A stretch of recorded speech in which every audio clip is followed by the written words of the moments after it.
When I woke up this morning, I didn't think I'd see Juno rape Dwight Schrute, but here we are. Welcome to the Daily Neitz, a daily look at classic films, modern cinema, and the world of professional wrestling. And today I want to talk about the 2010 film Super. This is another one that's been sitting on my queue for a while. I've been meaning to watch it because I've heard good things. But in my head, it always felt like a ripoff of a different movie called Special, which is a great movie that you should check out. So I liked that movie and saw that one first and just thought, I don't want to see Super. It seems kind of like along the same lines, and a little bit along the same lines, but very, very well done.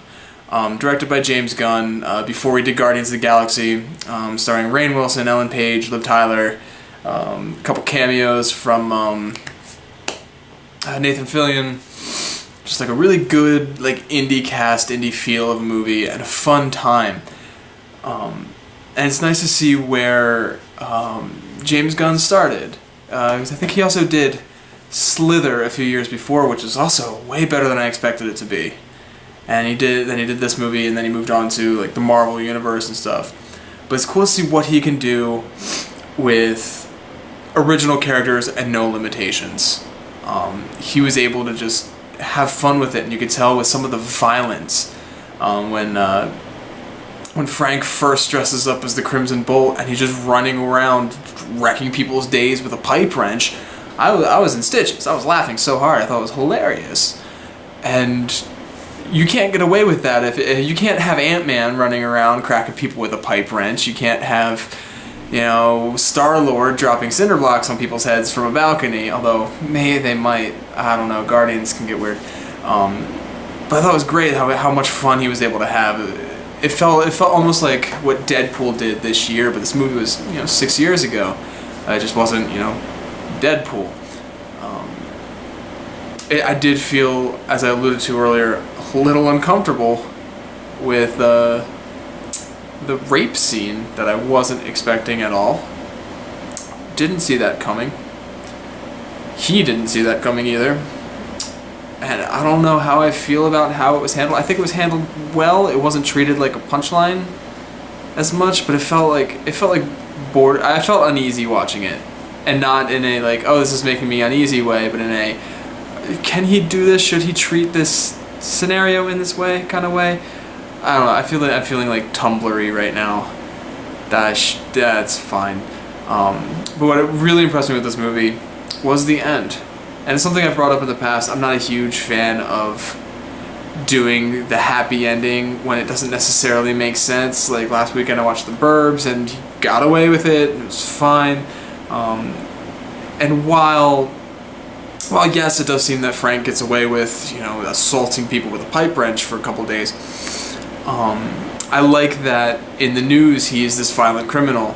And then when it comes out that some of his victims were also like criminals, the public's like, yeah, we kind of like him now. He took these people off the streets. That's cool. And then the cops are still like, no, he's a criminal, and we're going to get him. Like, I really like that aspect of it.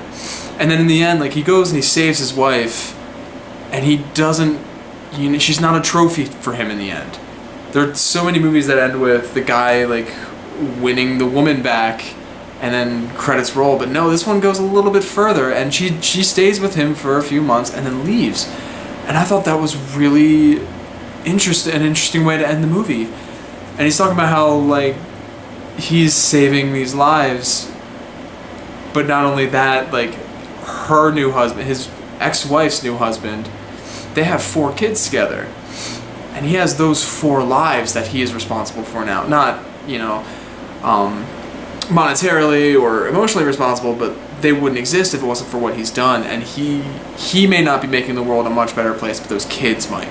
I thought that was a really special ending, and the last shot of him on the bed with his rabbit trying to crawl up onto his shoulder, and he's just looking at all these drawings he's made of what he considers perfect moments in his life, and how many more there are. Like, that character arc was very well put together, and it was subtle enough that I didn't see it really coming in the end. But when it finally hit and it happens and he's alone but happy, like, it hit me. I got emotional, and I wasn't expecting to get emotional during a movie about Dwight Schrute hitting people with a wrench. So yeah, it took me for a ride today. I'm glad I watched it. It's not, high art. I don't know how I would rank it amongst like the Marvel movies, but it's up there. It's a great superhero movie for an original character. Fun couple hours to spend. Definitely an enjoyable movie to watch. I liked it. So that's all I gotta say about Super. Tomorrow is Taxi Driver, Scorsese and De Niro, and I'm looking forward to this one because I've heard nothing but good about this movie, and I can't wait to sit down and watch it. But until tomorrow, like, share, and subscribe. You can leave a comment section below. Leave me a comment of your favorite superhero movie that's not Marvel or DC based. It's not easy. You can also follow me on Twitter at Neitz, and until tomorrow, bye.